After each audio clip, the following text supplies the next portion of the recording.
Big Questions with the Dead Milkmen.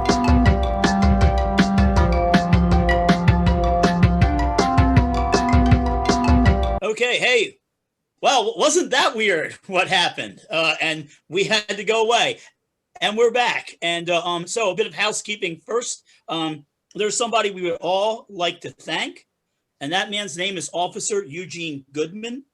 If it weren't for Officer Eugene Goodman, you'd probably not be watching us right now. It would probably be Don Jr. and Eric involved in a nose-picking contest, and my money's on Don Jr. For those of you, I don't know where you've been. For those of you watching us in a station on a station in Antarctica somewhere who just got reception, Eugene Goodman is an officer, Capitol Police. He was on duty the day January 6th when the terrorists attacked the Capitol. And by terrorist, I mean ignorant, inbred, pig-fucking hillbillies. And Officer Goodman, you can actually, if you watch the footage, you can see Officer Goodman do some very interesting mental calculus. He looks to one side where he knows there are people sheltering and hiding. He looks to another side where he knows there's nobody. Then he looks at these ignorant rednecks and thinks, yes, these are the sort of people who would chase a black man. And he shoves one of them, insults him, and they go after him. And it's basically because of him that the coup was delayed, and he really, he probably helped save our nation, saved our republic. So please, people, he was there at the inauguration. They made him the honorary sergeant of arms for that night because the regular sergeant of arms had to quit. But please, we need to give this man something. Either, pin a medal on his chest, give him a mansion, give him a new car, or I think we should give him a pair of pants big enough to hold those tremendous balls that he has. So Eugene Goodman, we salute you. Okay, now let's get to tonight's big question. And tonight's big question comes from Billy Johnson in Idaho. And tonight's big question is, which one, you can only name one, Olympic sport would be greatly improved if the participants were high on LSD? Now, first, a disclaimer, okay? We are not endorsing the use of drugs. We're not saying you should take drugs. And that's mainly because we're the guys that have to clean up the comments section. And there's stuff you people never see, and you should be grateful you don't see it. Quick answer to one of you. No, George Soros does not pay us money. He pays us in camel cash. We are rolling in the camel cash. I'm getting a tote bag. Okay, so I think that the one Olympic sport that would be greatly improved if all of the contestants were high on LSD is rhythmic gymnastics. Now, if you're wondering what the hell is rhythmic gymnastics, that's where it's usually young ladies. I don't know if there's a male rhythmic gymnastics, probably the one sport I could do. But they go out and they do sort of like almost like a dance routine, a gymnastic routine. But it's either they have a prop. It's either a ball or a hula hoop, or my personal favorite, the stick with the ribbon that goes off of it. And this is what I think should be used on LSD, because if you've got the stick, you don't need the ribbon, because you're seeing trails already. You're like, ooh, ooh. But really, the hoop, anything, or we can improvise. We could give them anvils or silly putty or tubs of Jello, but rhythmic gymnastics would be the thing, particularly just like I say for the trails string, but or stick. We'll call it the trail stick. And I think that's what the judges, when they're not trying to look like they're not leering, I think that's what they should call that stick. They got the LSD trail stick.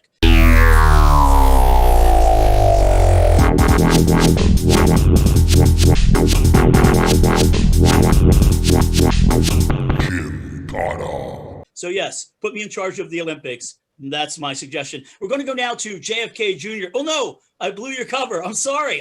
We're going to go now to Joe, who's totally not JFK Jr. The sport I picked is from the Winter Olympics. I just decided that counts. And it's curling. It's the sport of curling. Canadians are the dominant winners of the gold for that sport since its inception into the Olympics. Good to hear Canadian and dominant used in the same sentence. Right. And I don't know, do most people know what curling is? If not, it's it's very similar to shuffleboard, except played on a human scale, or the scale of the length of, let's say, a hockey rink, and it's played on ice that's pebbled, not smooth. And the players are in teams, and they throw these things called stones and try to get them closest to the target area, which is like shuffleboard.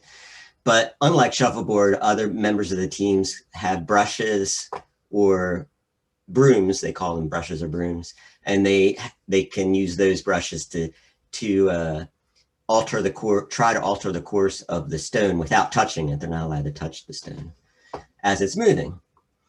Why would it be better on LSD though? Why is it better on LSD? Because it adds. I think that not only the participants but the spectators should be on LSD, as well as the judges. It makes it relatively interesting.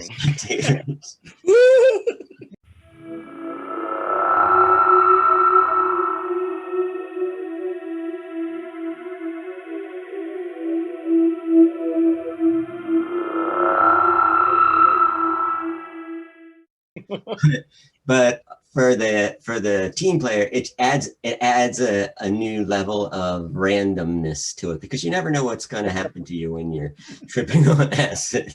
And it also, from what I understand, it makes you a better team player by the fact that LSD reduces the ego while you're under its effects. So maybe you can become one with your team. You might become one with the ice. You might become one with the other team too, which maybe. But it's a very gentlemanly sport, and people are expected to have a spirit of congeniality in curling. So I think it works well, as long as you don't have a bad trip. I like your take on the idea of, I didn't think about it reducing the ego, and I went for like a sort of solo sport. But you're right, it might be better for team sports when it's like, or it's like a concert or something where you've got, like Fish or something, also jam band thing. For a little while, it changes your concept of time, so it may seem like it takes a whole hour for your stone to get where you're going. Feel more focused on the task at hand. So who knows? It could be. Also, the judges should be on the drug. I also wondered if whether they should be training while on LSD, because if they're not training on it, then suddenly in the Olympic game they have to take it. It could be really odd. But if they are training on it, they get used to the effects. I'm just picturing all of Canada on acid. Like my friend Gordy is tripping balls. Sorry, Dean. I was just going to say that. What if everybody who participated, all the sports people participating, took acid? Because the opening ceremonies are also very, very strange. They are very weird stuff happening all the time. So that could be pretty unpleasant to be on acid watching the opening ceremonies. Or awesome. It could be the most awesome thing you've ever experienced. I don't know. Well, that's all I'll say. It depends on you. I believe Dan is next. Yeah, it's funny. I actually originally thought of curling too, and then when I thought more about it, I was like, not that I've ever experienced an LSD trip or anything, but I've always heard that things kind of get like wah wah wah wah, and I would think it would be hard to get that, the curling thing down there. So then I thought tobogganing. Because, hey, you just lay there and look up at the sky, right? You don't have to do anything else. Are those the ones where you have to lie on your back? Yeah, you just lay on your back and go down a thing. I actually think it would be easier, and I guess, like you said, enhanced, because you just get to stare up at the sky.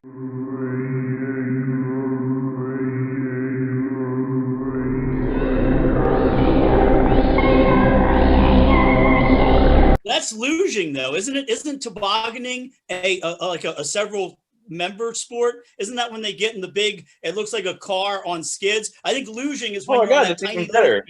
It's even better. Someone else is doing all their work, and you just lay there like, whoa. I don't know. I was thinking about it, and This is why.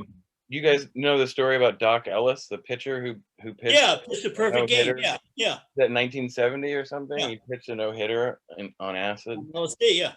Yeah. Apparently, he actually did a lot of that. So I don't know if he, like you were saying, Joe, like if you have to train under that influence. He Would probably you did. be But it was aware this of one what- game in particular. I guess he really just was a no-hitter. It might be like the batters training with 2 bats to build up their strength. As if you train with a ball that's on fire and laughing at you and knows all your secrets, you know what I'm saying? If you can control that, you can be totally fine. Oh yeah, this is no problem for me because it's not looking into my soul and judging me. So yeah, I think you're onto something. I think we've stumbled upon a new training secret. So yeah, I guess yeah, tobogganing. Even though I was thinking luge, I think tobogganing is the one. No, you're on it, or are they on it too? I don't know. Every other person in the sled should be Yeah. hot. The All right, so that's my answer. Okay. I went through a few ideas. I ended up agreeing with Rodney that the rhythmic gymnastics, I think they call it, it's like a floor routine. I was inspired by my 2 cats because they have a toy that looks exactly like what the participants of rhythmic gymnastics use on the floor. I can't see. Oh yeah. Well, mine actually is a stick One of my with cats was a- in here earlier. with a- and I was with getting a her away ribbon from the on it. computer. Yeah.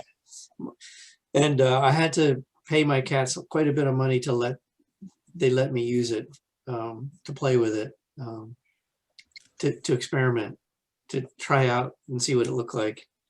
And they were very generous. The other sports that I considered, well, actually, like Joe and Dan, I considered curling, but the other one that might be a little frightening on acid would be diving. Oh, geez. So you get up there at the top, I can fly, whee!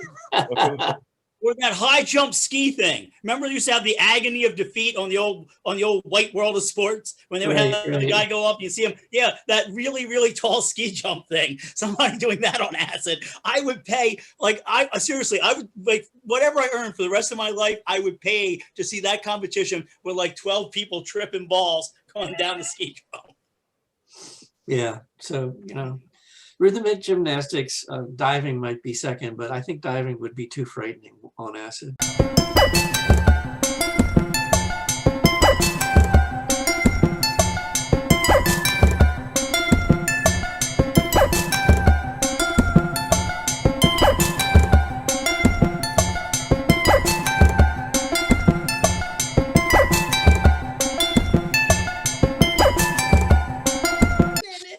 Okay, well, now that we've ruined any chance of us ever having normal lives, or this is going to be used in court at some Maybe a camel sponsorship. Yeah, Camel sponsorship. Joe Camel. He's pretty cool. He looked like he'd be fun to hang out with. My recommendation for this week is Camel Lights. Joe Camel is actually John Kennedy Jr. I gotta tell you, he's back. Anyway, all right, we're gonna do recommendations. Dun dun dun. Recommendations. I have 2 recommendations. Wait, I froze up. I have 2 recommendations this week, and they're both from Britain. And I have been a little rough on Britain in like the last 20 or 30 videos, but I would like to say Britain is my 3rd favorite country on the island of Great Britain. So it's the neighbor that keeps banging on Hadrian's Wall and telling Scotland to turn their stereo down. But the first thing I'm going to recommend is if you need to calm down at any point, we're all a little calmer now than we were, but I was having panic attacks for a while, thinking that there was waking up in the middle of the night and thinking there was going to be some sort of right-wing coup. I don't know what would have made me think that, but I usually my treatment for that is I usually go down the hall and I either write a letter to somebody, to a legislature, or I donate some money, and then I try to go back to bed. And when I would go back to bed and need to calm down, I discovered something on Netflix out of Britain called The Repair Shop, and it is basically British people repairing tiny broken things, and it's just really cool. It's like they're like somebody will bring in and say, like, my grandfather had this in World War I, in the trenches with him, and somebody shot it. And then they, the guys will fix it. It means a lot to them. It's pretty easy to fall asleep to it. It's almost in a way like light classical music, but I found it very, very relaxing. So that is a fun thing to watch. And one of the guys, his family actually came over on the Windrush, which is the famous ship that brought a lot of people over from Jamaica. So that was super cool to learn. So that was nice. So just as Charles Nelson Riley giveth, Charles Nelson Riley taketh away. The other thing I've discovered out of Britain is, and this is my new kink, is British Rail PSAs.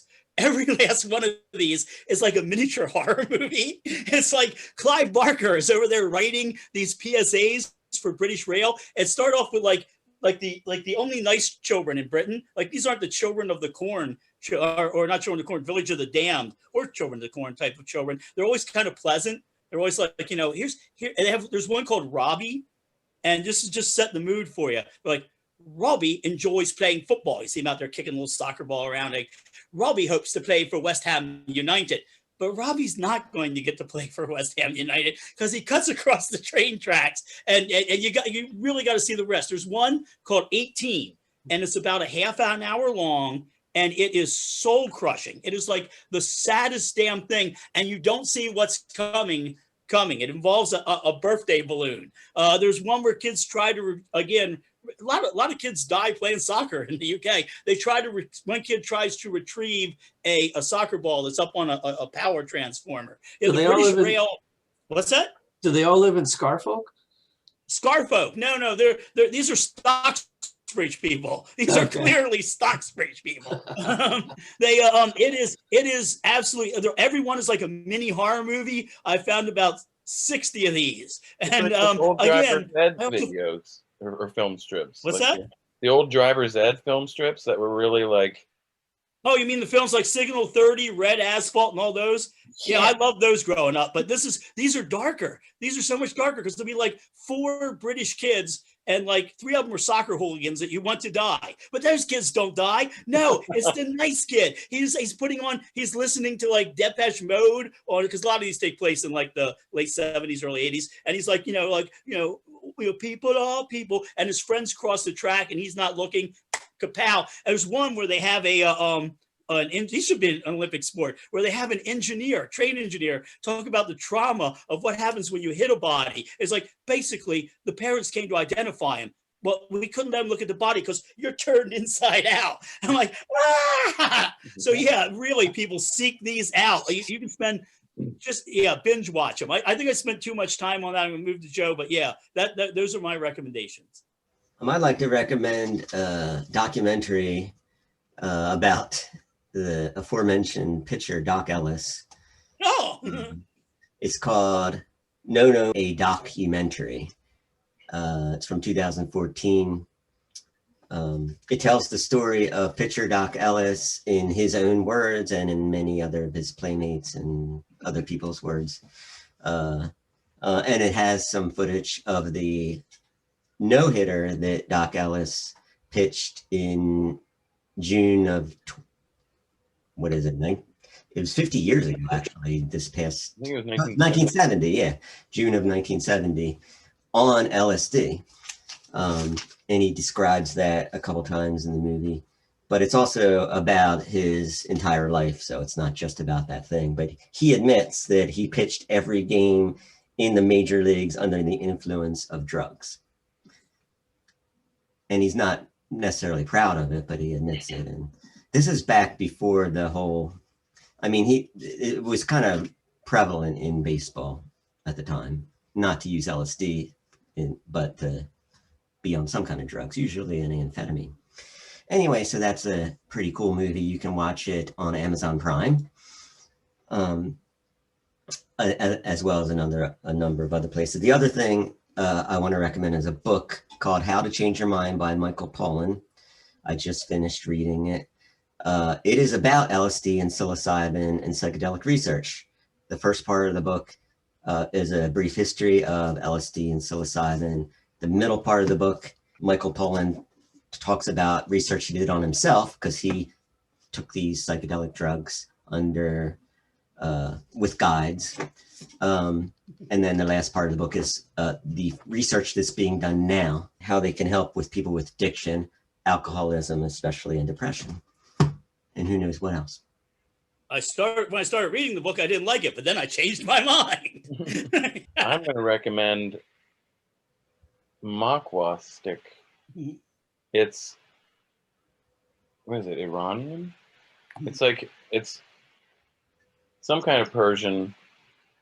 It's bark that when you open this and then you split it apart and you scrape it on your teeth, it like cleans them up, but it also makes them shine. This one's not open, but you know, you still have to brush and floss your teeth like normal, but this is a nice, like, oh shit, I have a job interview.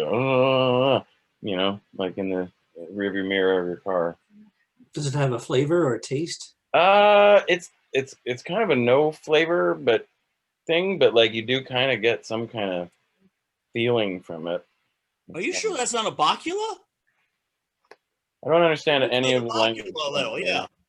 And A plus, bacula, I need to for flip those who the don't know, camera is in order is to a really. penis bone that a lot of mammals have. Where can you get those?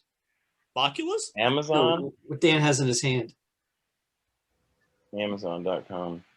Ah. I'll get a link. Put, you know, Somebody wakes up every day and goes to work in the factory where they make those. Think about that. they've already brushed their teeth and floss, so I just imagine the factory, they're all doing it all the time. it looks really weird when you're doing, because it's like you split it up, so it's like these little like bristles. Yeah, it's almost like a toothbrush. It's bark from a tree. I wanted to do more research in it, but it was really a last minute recommendation. That's It's a interesting. joint recommendation, my wife and Chrissy and me. Wait, what? She's not even there. We're just hearing her laugh. She's not even I there. told you not to do the LSD show. I said, don't do it. Yeah, it's bark from a tree. You just rub it on your teeth. Yeah. And this is my friend, Mr. Shoe. And he'll take This episode brought to you by LSD. The letters L, S, and D. All right, I'm done. That's my recommendation. Okay, I have two recommendations. One, I can't remember if I recommended this one before, but it's appropriate for tonight's show. It's the documentary film called Dirty Pictures. It's you can watch it on YouTube we'll provide a link. It's out there right now. You can actually watch the whole thing on YouTube. It's about Alexander Shulgin, who invented MDMA and he did research on other. No, Joe says no. He didn't invent it. No? Okay. Rediscovered it, I guess. Rediscovered it. Okay. He found it in this weird stick that you brush your teeth with. But he did a lot of research on drugs like LSD and so forth. And an interesting fact is that our friend Stuart is in the movie. He worked in the lab with Alexander. And Stuart has some provenance with Dead Milkmen. So you can check that out and watch it. The other recommendation is a book I just finished. I don't have it in front of me, but it's called Tales from the Inner City. It's by Shaun, who is a writer, illustrator from Australia. And it's about animals. It's about maybe 30 short stories. Each story is accompanied by a fantastical kind of psychedelics in some ways, illustration / painting. And it's quite a nice book. It's probably both for adults and older kids would probably get into it as well. So Hard enough for children, but simple enough for adults. Those are my two recommendations. Wow. Well, the comments section is just going to have to clean that out after this show. Yeah. So thanks for sticking with us. If you reached this point, you're asking us, how the hell is this even a show? We don't know either. We don't know either. It was great seeing you guys. I haven't seen you in a while. And that was doctor's orders. My therapist said, don't talk to them for a while.